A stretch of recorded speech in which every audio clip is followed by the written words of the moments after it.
The dingy corridor smelled faintly of antiseptic laced with sadness, the kind that hovers around hospitals even before bad news clouds the air.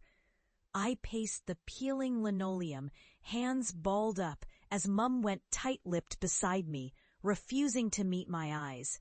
My brother Reggie, puffed up, arms folded, was doing what he did best. Broadcast opinion as if debate were a battle to win, not a dinner table ritual. "You could just get a real job, Jamie. What's the point of all this? Faffing about?" His words hooked under my skin. I pressed my fist against the wall, cool against my knuckles. "It's not faffing. I said I'd help Dad get sorted. I came, didn't I?" He snorted. "You got here 2 hours late on account of one of your little projects. Bloody films. Who do you think you are? It's not even money, Jamie. You don't bring anything home." Mum shot him a look, wrung her hands. She was the kind of person who tried to smooth everything, as if smoothing arms could calm the world. "Let's not do this now," she said, voice brittle. But Reggie was just warming up. I could feel Chelsea, my sister, lean back into the vinyl seat, hiding behind her phone, not looking at us. She never wanted sides. "Look," I said, swallowing down the bitterness. "I work, I rent, I pay for my own food, and come home with another story every time we need you." He wheeled on me, louder now. "The only story I want is how you'll stop embarrassing us. Oh, my son's on benefits, running around with a camcorder.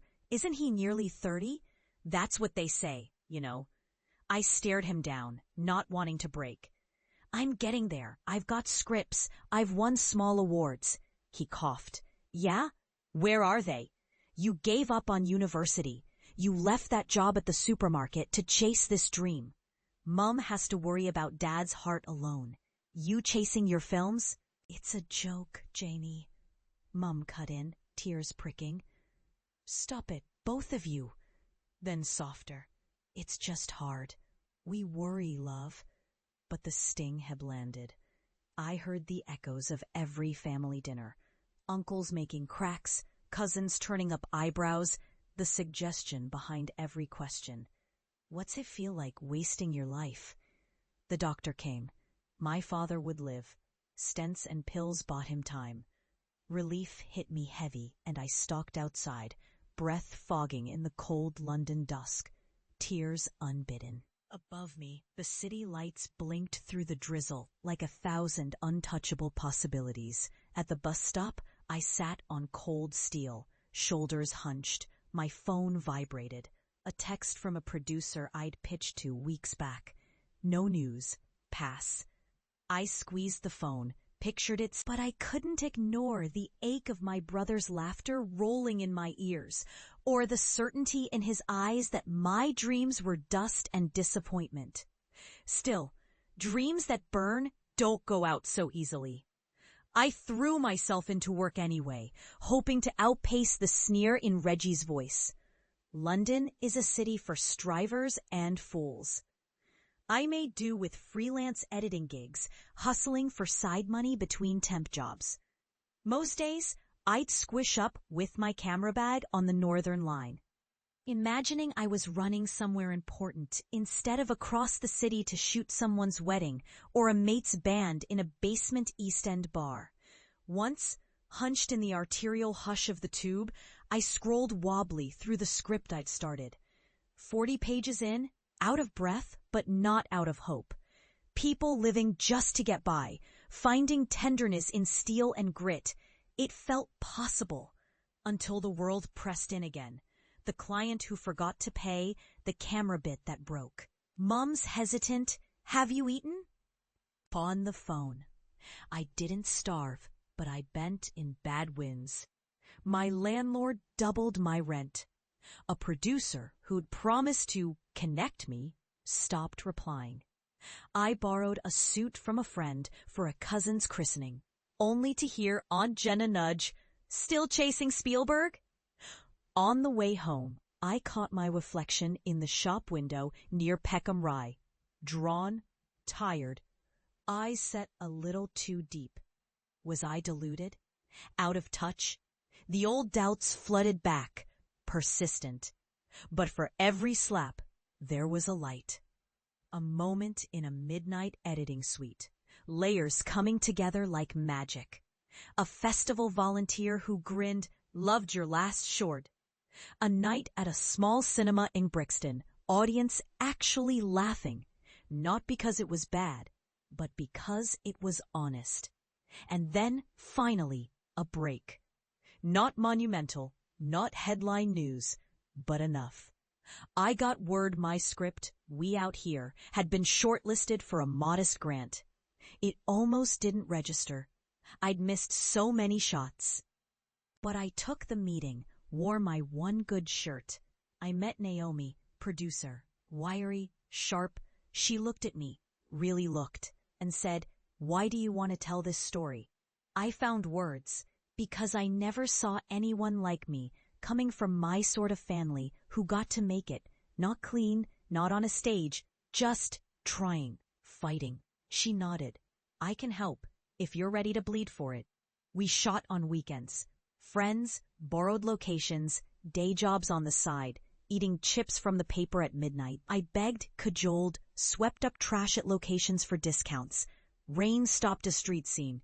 We reset, kept going. My lead actor's mom made rice and peas. An editor pal did the first cut for exposure, knowing it was a risk. We finished.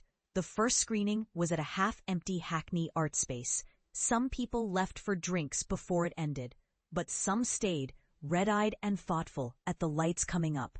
I held tight to that. It got into a festival, then two. Reviews trickled in, electric, raw, unpolished but honest.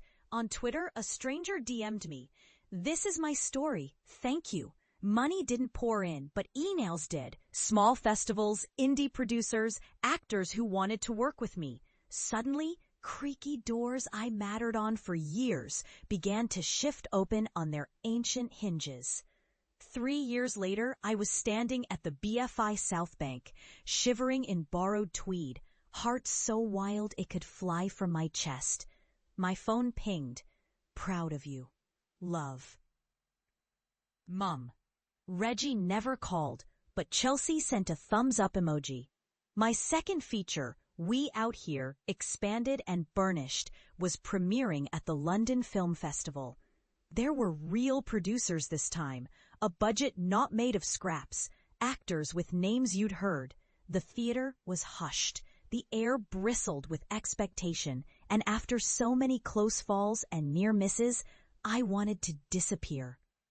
But when I heard the sounds I'd sweated over, my characters living, fighting, falling in love on screen, I felt as if every ache and cold night had mattered. In the lobby, after the lights lifted, a knot of industry people formed. Naomi jabbed me. "Go on, Jamie, take it in." And then came glances from faces I knew, family scrubbed up for town. Chelsea walked over, awkward in a floral dress, and nearly crushed me in a hug. "I told them to watch online," she whispered. "They're downstairs at the food court. Just maybe you should see them." My legs felt like jelly as I descended to the glass atrium. The hum of questions, of voices, faded into the clatter of plates and forks. I saw them. Mom, hair neatened, patent handbag in her lap. Dad, cheeks sunken but bright-eyed now, his cane propped against the table. Reggie, standing with his phone, scrolling but not reading. Aunt Jenna and a couple cousins. Eager eyes, part skeptical, part afraid. Mom beckoned. I crossed, feeling the gravity of old years. Reggie was the first to break the silence, half in jest. "Still don't get how you got them to pay for this. You must have thrown a right tantrum." But Dad smiled, softening the moment. "We watched, son. They brought the screen in, big as a wall. Whole crowd there, clapping when your name popped up. Can't say I always understand the plots, but..." His voice cracked. "It looked beautiful, Jamie." I sat. The table buzzed. Full of tough love dressed as awkward questions. Aunt Jenna asked, not mean, but still, "This means you're proper then? Not just on YouTube for your mates?"